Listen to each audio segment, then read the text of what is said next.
शुभ दिवस बच्चों। राधे कृष्णा हिंदी कक्षा में मैं प्रतिमा मैम आप सब बच्चों का हार्दिक स्वागत करती हूँ।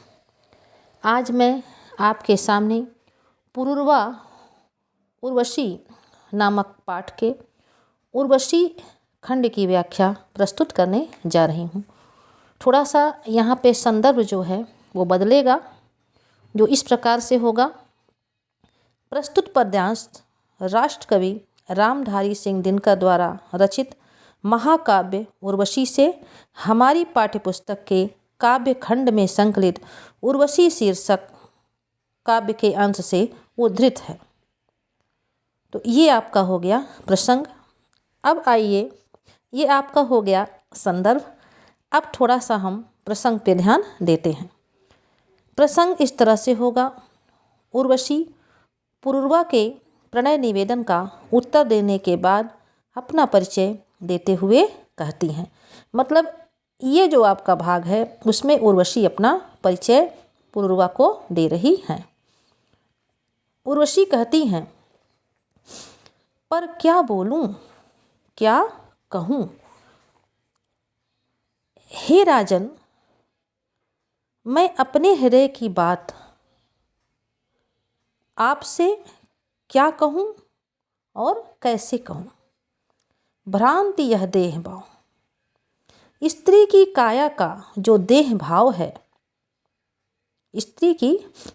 स्त्री का जो स्वरूप है, उसका जो देह भाव है, उसका जो काया भाव है, वह किसी भी पुरुष के लिए एक भ्रांति है, एक धोखा मात्र है।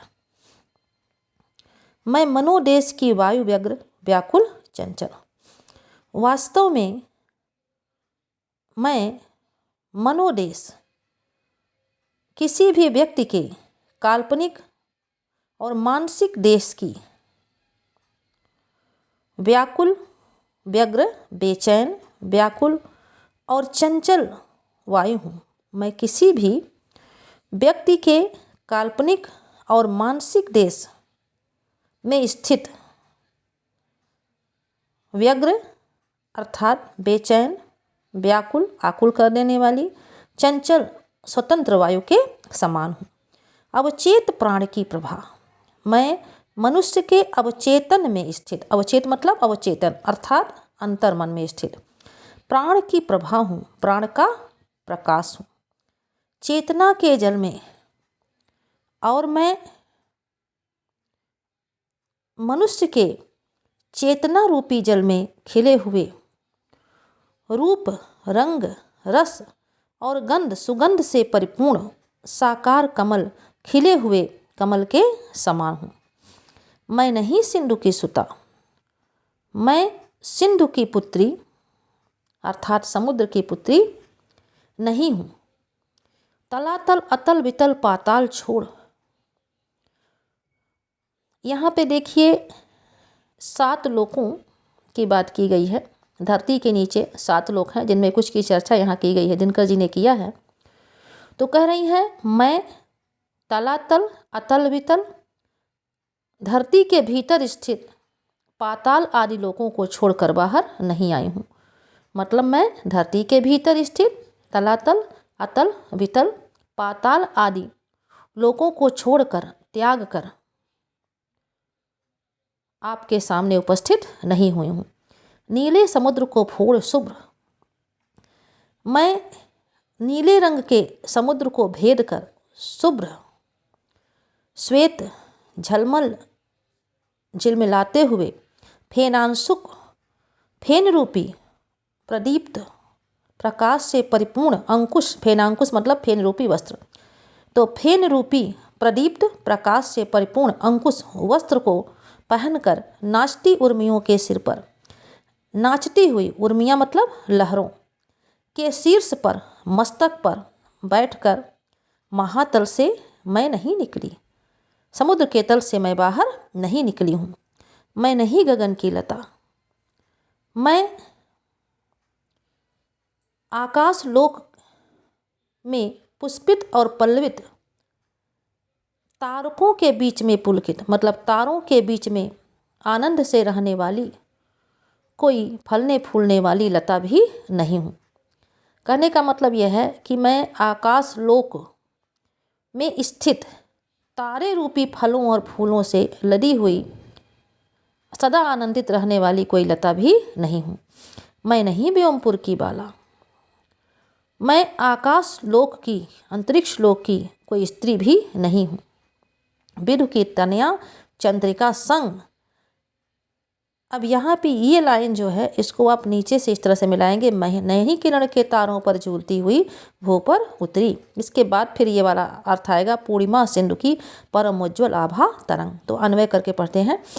विदु की तनया चंद्रिका संग, मैं चंद्रिका संग चांदनी के साथ किरण के तारों पर झूलती हुई, किरण रूपी तारों पर, किरणों के तारों पर झूलती हुई भू पर, धरती पर उतरने वाली विदु की तनया चंद्रमा की पुत्री भी नहीं हूँ। पूर्णिमा सिंधु की परम उज्ज्वल आभा तरंग, और मैं पूर्णिमा के प्रकाश से परिपूर्ण सिंधु की, समुद्र की परम उज्ज्वल, परम श्वेत, आभा मंडित प्रकाश से परिपूर्ण कोई तरंग भी नहीं हूँ, कोई लहर भी नहीं हूँ। आगे देखिए उर्वशी अपना परिचय देते हुए क्या कहती हैं। मैं नहीं किरण के तारों पर झूलती हुई भू पर उतरी, ये तो हो गया। आगे कहिए, मैं नाम गोत्र से रहित पुष्प।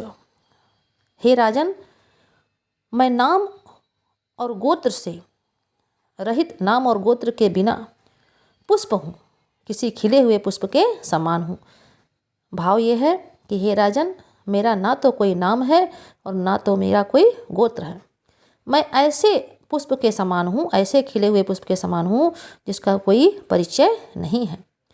अंबर में उड़ती हुई मुक्त आनंद शिखा, मैं आकाश में उड़ने वाली मुक्त आनंद शिखा हूँ।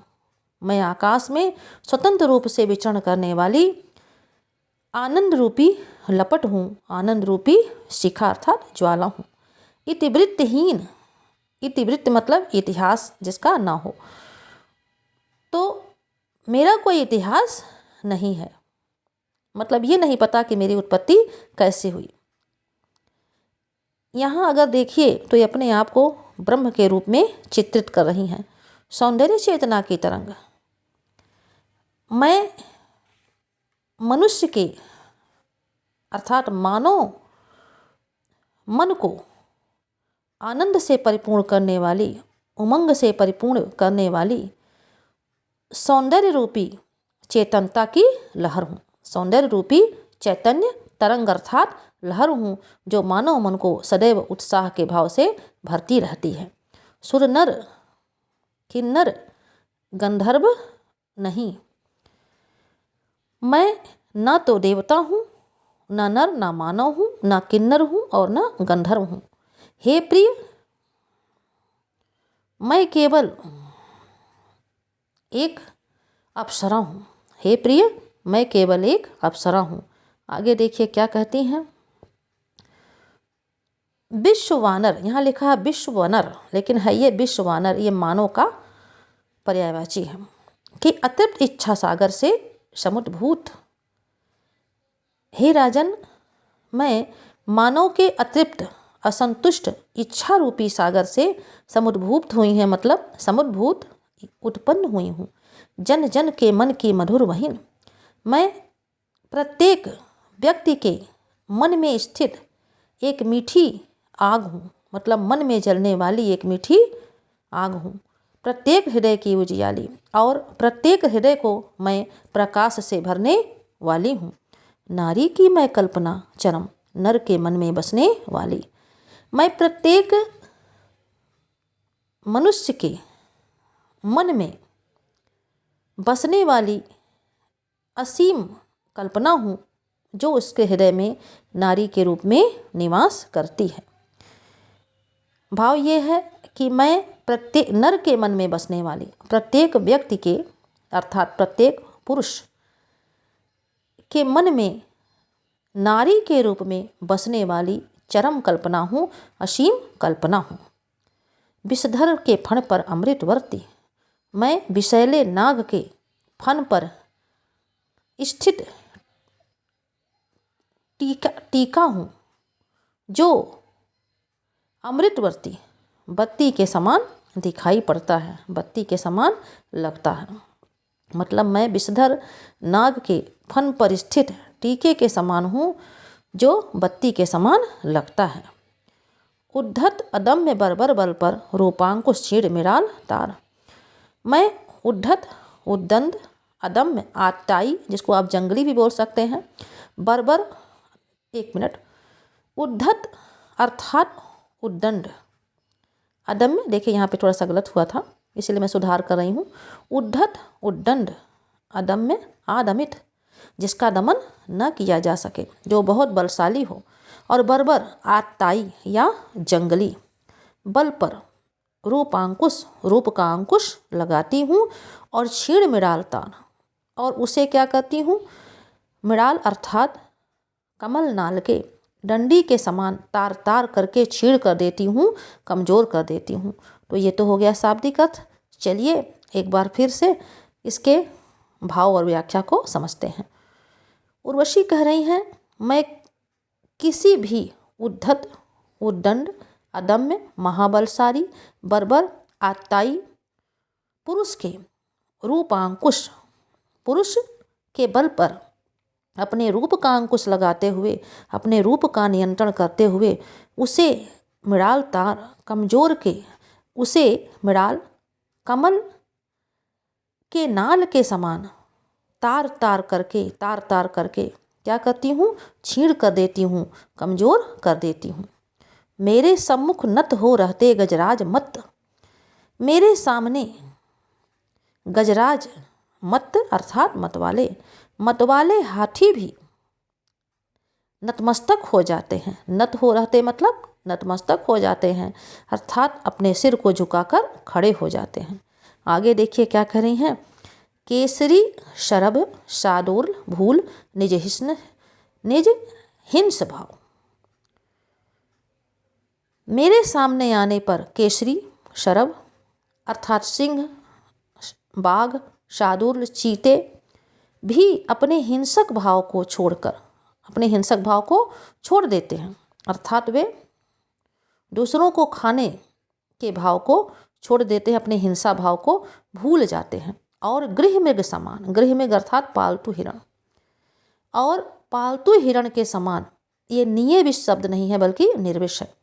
निर्विष होकर अपने विषैले स्वभाव को छोड़कर अहिष्ण बन जाते हैं, अहिंसक बन जाते हैं, अर्थात हिंसा करने के भाव को पूरी तरह से छोड़ के वो जीते हैं। मेरी भू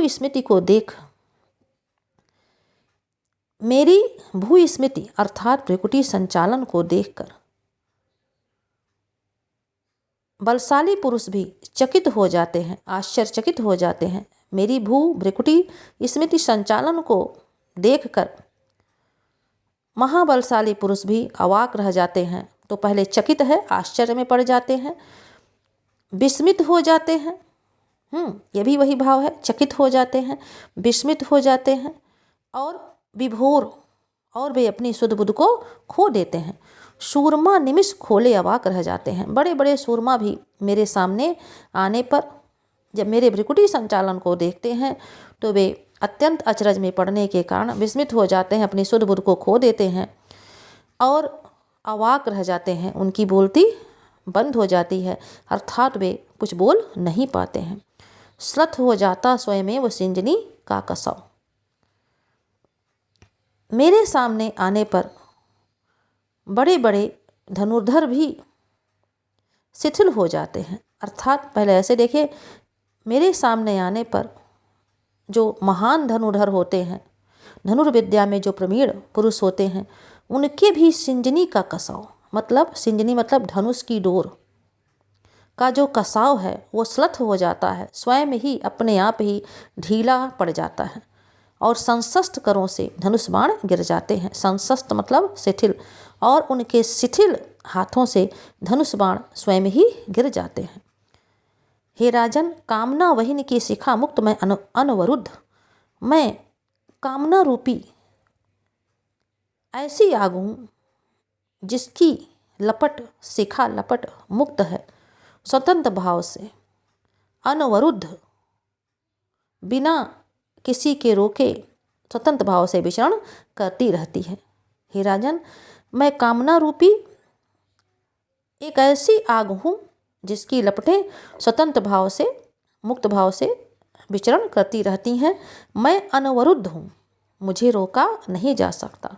मैं अप्रतिहत हूँ, मैं बेरोक टोक कहीं भी जा सकती हूँ। प्रतिहत शब्द आया है, मतलब बिना रुके। मैं बेरोक टोक बिना रुके कहीं भी जा सकती हूँ। मैं दुर्निवार, मेरी गति को रोका नहीं जा सकता। मैं सदा घूमती फिरती हूँ, मैं सदैव विचरण करती रहती हूँ, मुझे रोकना असंभव है। आगे देखिए क्या कह रही हैं। पवना आंदोलित वारिद तरंग पर क्षमासीन। मैं पवन द्वारा आंदोलित उठाए हुए वारिद तरंग पर, वारिद रूपी मतलब बादल रूपी लहर पर क्षमासीन प्रतिष्ठित होकर निहार आवरण में ओस से ढके हुए, ओस के खोल से या ओस रूपी आवरण में ढके हुए अंबर के आर पार, आकाश के आर पार घूमती रहती हूँ। यहाँ भाव ये है, देखिए थोड़ा सा आपको दिक्कत हो सकती है। मैं पवन आंदोलित, अन्वय करके समझना पड़ेगा इसको। मैं पवन आंदोलित, पवन द्वारा उठाए हुए और निहार आवरण में और ओस के आवरण से ढके हुए। अब आइए ऊपर, वारिद तरंग पर, वारिद रूपी तरंग पर प्रतिष्ठित होकर अंबर के आर पार, आकाश के एक छोर से दूसरे छोर तक उड़ते मेघों को दौड़ बाहुओं में भरती, आर पार मतलब एक छोर से दूसरे छोर तक घूमती रहती हूँ और फिर उड़ते हुए बादलों को दौड़ दौड़ कर अपने भुजाओं में भरने का प्रयास करती रहती हूँ।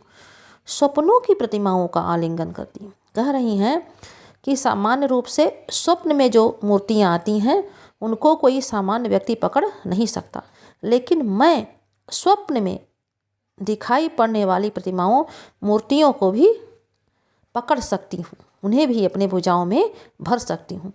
विस्तीर्ण सिंधु के बीच शून्य एकांत द्वीप यह मेरा उर्वशी कह रही हैं, विस्तृत समुद्र के बीच स्थित शून्य और एकांत रूपी द्वीप के रूप में स्थित यह मेरा हृदय है। मेरा जो हृदय है वह विस्तृत समुद्र के बीच में स्थित शून्य और एकांत द्वीप के समान है।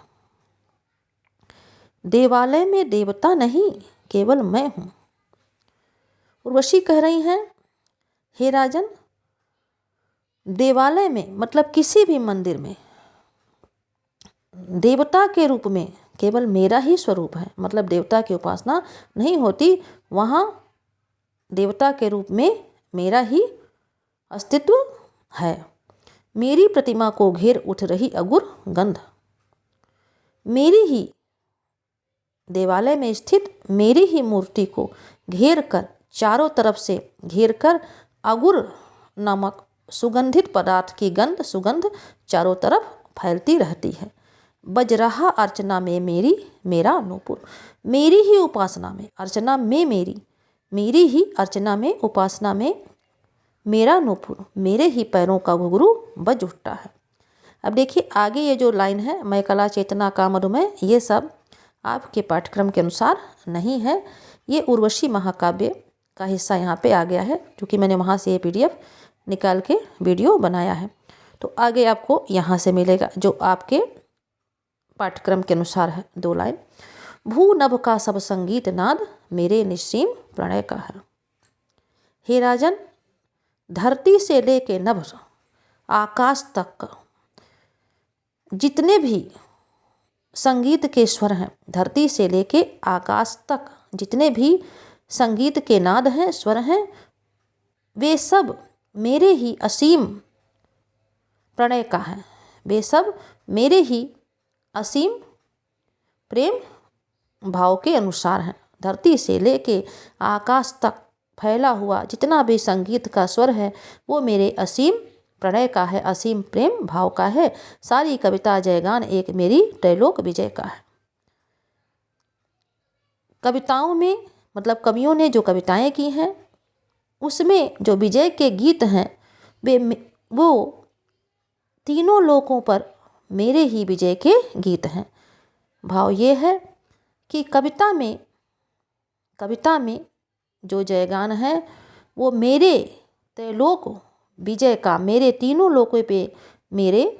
लोकों पर विजय के गीत ही हैं। अर्थात त्रैलोक विजय, तीनों लोकों पर विजय का गीत ही कविताओं में जयगान के रूप में गाया जाता है। आप लोगों का बड़ा अनुरोध था कि मैं इस पाठ की व्याख्या इस चैनल के माध्यम से प्रस्तुत करूं, इसलिए मैंने इसकी व्याख्या आपके समक्ष रखी। अब हालांकि आप लोग अब तक काव्यगत सौंदर्य करने में अच्छी प्रकार से निपुण हो गए होंगे, लेकिन मैं कुछ खास चीज़ें आपको बता दे रही हूँ जो काव्यगत सौंदर्य से संबंधित हैं। भाषा साहित्यिक खड़ी बोली है। भाषा जो है वो साहित्यिक खड़ी बोली है इसमें। और उसके बाद देखिए यहाँ पे अलंकार, रूपक और अनुप्रास हैं। अलंकार क्या है? रूपक और अनुप्रास हैं। जैसे अवचेत में स्थित प्राण की प्रभा, प्राण रूपी प्रभा हूँ, ये सारी चीज़ें ऐसे ही जहाँ भी इस तरह से है वहाँ पे क्या है? रूपक अलंकार है। और जहाँ पे भी तुलना की गई है वहाँ पे उपमा है। अनुप्रास तो मैंने आपको बताया जैसे तलातल, अतल, वितल, जहाँ भी एक वर्ण की आवृत्ति हो रही है वहाँ पे अनुप्रास अलंकार है। यहाँ पे देखिए शब्द शक्ति जो है वो लक्षणा है, क्योंकि मुख्य अर्थ जो है वो बाधित हो रहा है। अभिधा शब्द शक्ति का प्रयोग यहाँ पे नहीं किया गया है। और गुण जो है वो आपका प्रसाद है। गुण क्या है? प्रसाद है। और बाकी आप देख ही रहे हैं कि आगे जो चीज़ें हैं, रस की बात है। तो जब उर्वशी की बात की गई है तो रस, जाहिर सी बात है, स्त्री की बात की गई है पुरुष के लिए तो क्या होगा? श्रृंगार रस है। तो ये हो गया आपका काव्यगत सौंदर्य। बाकी आप लोग इस तरह से इसको नीचे तक देख लीजिएगा, कहाँ कहाँ कौन सा, जैसे कामना वहीन की, कामना रूपी आग हूँ, इन सारी जगहों पे आपका रूपक अलंकार है। तो फिर आप सभी लोग पढ़ते रहिए। जल्दी ही मैं अगला वीडियो लेकर आप सबके समक्ष उपस्थित होंगी। तब तक के लिए आप सभी लोग अपने स्वास्थ्य का ध्यान रखिए और परीक्षा की तैयारी करते रहिए। जय राधे कृष्णा।